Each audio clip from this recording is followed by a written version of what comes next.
এবং রেজাল্ট কবে বেরোতে চলেছে।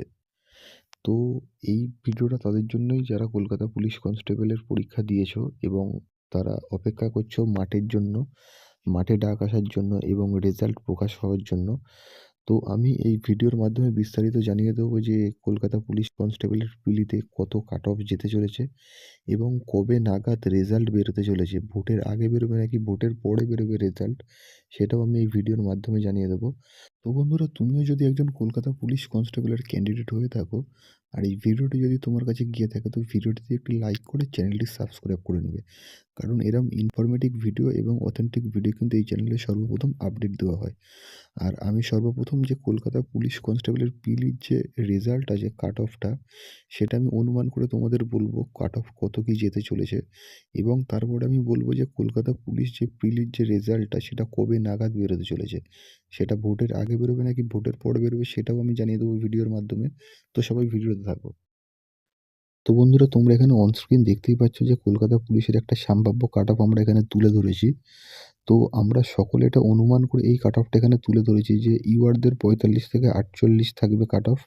এর মধ্যে যেসব ক্যান্ডিডেট থাকবে তারা কিন্তু 100% সিলেকশন হয়ে যাবে। আর এসসি দেখো ৩৫ থেকে ৩৮ এর মধ্যে কাট অফটা তাদের থাকবে এবং এসটি ৩০ থেকে ৩৩ থাকবে এবং ওবিসি থাকবে ৩৭ থেকে ৪০। মানে এখানে যে কাট অফগুলো দেওয়া রয়েছে এইগুলো কিন্তু তোমাদের সব ফাইন মানে সেফ স্কোরের কাট অফ। এর মধ্যে থাকলে কিন্তু তোমরা 100% পিএমটি এবং পিইটির জন্য সিলেক্ট হবে।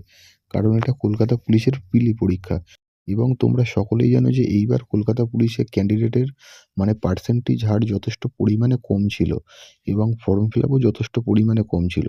তো সেই সব দিকে অনুমান করে এখানে বোঝাই যাচ্ছে যে কাট অফ কিন্তু অতটা হাই হবে না। কারণ এরপর তোমাদের পিএমটি, পিইটি রয়েছে, তারপরে ফাইনাল এক্সাম রয়েছে, তারপর রয়েছে ইন্টারভিউ। তো এখন অনেকগুলো ধাপ রয়েছে যেই কারণে কিন্তু এত মানে কাট অফ হাই হওয়ার কোনো চান্স নেই। তো তোমাদের এই হচ্ছে কাট অফ। আমি তোমাদের আবারও বলে দিচ্ছি এটা কিন্তু একটা সম্ভাব্য কাট অফ। আমরা অনুমান করে কাট অফটা দিয়েছি। ফাইনাল রেজাল্ট না বেরোনো পর্যন্ত কিন্তু কাট অফ কোনো কিছু বলা যাচ্ছে না। যতটা অনুমান করা গেছে ততটাই আমরা তোমাদের সামনে তুলে ধরেছি। তো বন্ধুরা, এই ভিডিওটা দেখার পরে কিন্তু তোমাদের মধ্যে থেকে অনেকেই বাজে, বাজে কমেন্টস করবে যে এত কাট অফ, অত কাট অফ যাবে কী করে? ৪৫, ৪৮ এসব ভুলভাল নিউজ। কিন্তু এসব ভুলভাল নিউজ না। এসব আমরা যত বিগত বছরের তোমাদের কাট অফগুলো গেছে সেই কাট অফগুলো থেকে আমরা অনুমান করে কিন্তু এই কাট অফটা দিয়েছি। আমরা যে 100% শিওর কাট অফ দিয়েছি যে এরম কাট অফ যাবে, এই কাট অফই যাবে এরম কিন্তু আমরা বলছি না। আমরা তোমাদের আবারও বলেছি, এবারও বলছি, এটা কিন্তু একটা সম্ভাব্য কাট অফ যেটা আমরা বিগত বছরের কাট অফ দেখে অনুমান করে তোমাদের এটা বলেছি। এই বছরের পার্সেন্টেজ দেখে এবং বিগত বছরের কাট অফ দেখে কিন্তু যে কাট অফটা আমরা অনুমান করেছি সেই কাট অফটাই কিন্তু আমরা তোমাদের সামনে তুলে ধরেছি। তো বন্ধুরা, এবার আসবো আসল পয়েন্টে। তো অনেকে কোশ্চেন করেছিল, দাদা কলকাতা পুলিশ কনস্টেবলের রেজাল্ট কবে নাগাদ বেরোবে? ভোটের আগে কি পিএমটি, পিইটি হবে? তো এরম অনেক ক্যান্ডিডেট আছে যারা আমাকে জিজ্ঞাসা করেছিল, দাদা আমার পরীক্ষা খুব ভালো হয়েছে, আমি 100-এ 100 পিএমটি, পিইটির জন্য সিলেক্ট হয়ে যাব। তো পিএমটি, পিইটি কি মানে ভোটের আগে হবে? তো আমি সেই সকল ক্যান্ডিডেটদের বলতে চাই যে পিএমটি, পিইটি তো দূরের কথা, ভোটের আগে রেজাল্টও বেরোবে না কলকাতা পুলিশের। কারণ ভোট এসে গেছে, এই মাসের শেষ থেকে প্রায় ভোট। ভোট প্রায় চলবে ২.৫ মাস মতন।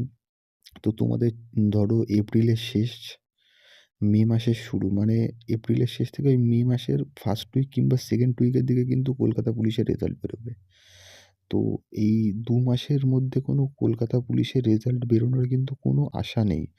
যেসব ইউটিউব চ্যানেলে বলছেন যে রেজাল্ট বেরোবে, রেজাল্ট অফিসিয়াল আপডেট আসবে, ওসব ভুল কথা।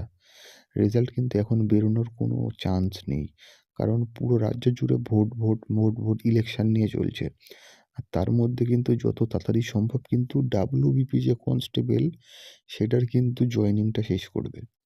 তো সেটা শেষ করে কিন্তু ভোটের ডিউটিতে পাঠিয়ে দেবে নতুন ক্যান্ডিডেটদের ডাব্লিউবিপি পুলিশের। তো যে কলকাতা পুলিশের যে রিক্রুটমেন্টটা রয়েছে সেটা কিন্তু ভোট ডিলে হয়ে যাবে। এখন ২ মাস মতন ডিলে হবে। হয়ে সেই মানে ভোটের পর যখন প্রসেসিংটা হবে তখন পিএমটি, পিইটি হবে এবং তখন যে পিএমটি, পিইটিটা শুরু হবে তখন কিন্তু একবারে রিক্রুটমেন্টটা শেষ হয়ে যাবে। কলকাতা পুলিশের রিক্রুটমেন্ট যেটা আছে সেটা কিন্তু ভোটের পর থেকে শুরু করে মানে ১-১.৫ মাসের মধ্যে পুরো প্রসেসিং কমপ্লিট করে ফেলবে। তো সেই সকল ক্যান্ডিডেটদের বলছি যারা পিএমটি, পিইটি দেবে মানে মাঠের জন্য প্রস্তুতি নিচ্ছে তারা ভালো করে মাঠের জন্য প্রস্তুতি নাও। তোমাদের কিন্তু এই ভোট যতদিন আছে ততদিনই কিন্তু তোমাদের হাতে টাইম আছে। মানে একবার ভোট মিটে যাওয়া, ভোট যদি একবার মিটে যায়, তো তারপর থেকে কিন্তু যে কলকাতা পুলিশের প্রসেসিংটা শুরু হবে আর থামবে না। একবারে পুরো কমপ্লিট করে দেবে। তো সবাই ভালো করে প্রিপারেশন করো ফাইনাল এক্সামের জন্য এবং মাঠের জন্য।